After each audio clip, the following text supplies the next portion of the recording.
Alright, now the story for The Hangover Part 2 follows kind of the same structure as the first one, except maybe replace some characters and switch around roles of a few characters and stuff.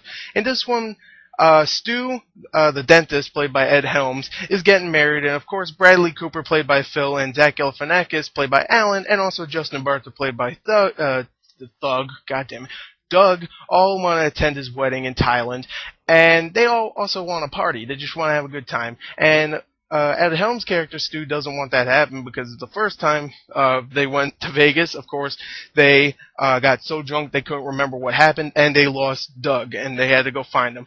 Same thing happens here. They party. Something happens where they can't remember what happened, and they lost the groom's soon-to-be wife's brother named Teddy, and now they have to go and find him. That's really the story of The Hangover Part 2. The journey is still a lot of fun, but it is pretty lazy that they pretty much put the same kind of structure. I mean, it even kind of ends the same. So, you know what? I'm going to say right here, I'm going to give it a 6 out of 10, even though the journey's still fun. It's kind of lazy, you know. They do the same thing. Anyway, the story's okay. Let's go on to the act. Alright, now the acting for The Hangover Part 2 is really good, just like the first one. Of course, you have Bradley Cooper who plays Phil. He's more of the headstrong, kind of leaderish kind of type, and he seems like the one that really wants to party and just have fun, but he doesn't seem like the dickhole of the group. He's actually probably the nicest one out of everybody here, and I really like him. I love Bradley Cooper. I think he's a great actor, definitely after Limitless, which I thought he was amazing in, and he was great in this. He definitely seemed like he was having fun with it, just like the first one. Ed Helms plays Stu. Everybody would know Ed Helms from The Office. I don't watch The Office, but whatever. He's great in this, just like in the first one. He does a great job. You definitely, feel for him because he's getting screwed up in this movie. He gets, of course, a tattoo. That's not a spoiler. It's on the freaking poster. And something else later on happens where you just feel bad for his character. Zach Galifianakis plays Alan again, and he's the goofy, retarded type. And you know what? He plays that in every movie, and I still love it. I don't get bored of him doing that stupid shit. Maybe in Due Date, I was a little tired of it, but in this one, he's still funny. I really like him. Justin Bartha comes in as Doug for a little while. He's not in it for that long, but he's still really good. Ken Jeong comes in as Mr. Chow. Mr. Chow was one of my favorites of The Hangover Part 1. He probably has the most quoted lines ever in that film. I love his lines in that first film. This one a little bit less that. It's more like, bitches! More like that, but whatever. I still like Ken Jeong, and he was good in this.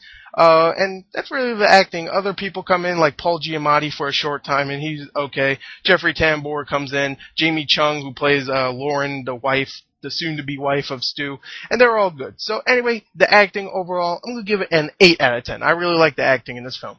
Let's go on to the comedy of the film, because it's a comedy. So is it funny? I don't know. Let's go and find out.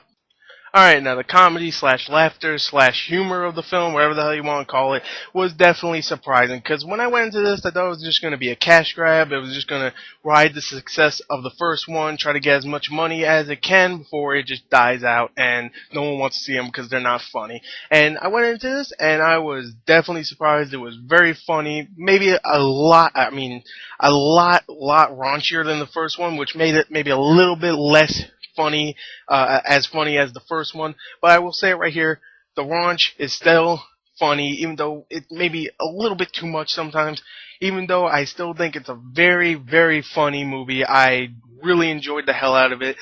Some of the jokes definitely made me just think about it and laugh. Some of it's like sight gags and stuff, which is really, really good. I love sight gags, and there you go. I'm just going to say it right there. I'm just going to leave it off there and say the comedy definitely works in this film, and it was definitely surprising that it was very, very funny.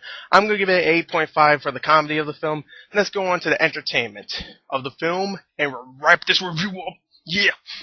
Alright, now the entertainment of the film, even when it was not being funny, just like the first one, which there isn't that many points in the first film where it wasn't funny, but even when it wasn't funny in this film, it was still very entertaining just to watch because it was just fun to see where this guy is, what happened, all these places they went, and when it wasn't being funny, it was still just fun. And I really like that. That's what a comedy should be. It doesn't need to be funny all the time. It just has to be entertaining to watch. And I don't understand, again, Another thing I don't understand with critics. Usually, I agree with critics when they hate a comedy because they just think it's not funny or something. But also, I remember that they don't like raunchy comedy, and I don't understand how they even like The Hangover 1 because that was still raunchy. I don't understand.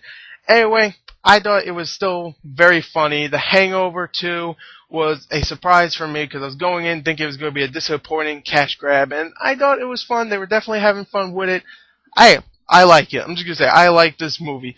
I'm gonna give the entertainment an 8.5 out of 10 also, and an overall score of 31 out of a 40. So there you go. Pretty good score. Not as good as the original, but still a very funny movie. And I think you should definitely check it out, at least at a matinee, maybe even full price. You'll definitely have fun. Bring a whole bunch of friends because you're going to need them because, I don't know, you'll need someone to laugh with. I don't know. Just bring them. Anyway, there you go. 34 out of a 40. Go check this film out because it is very entertaining. Thank you and goodbye.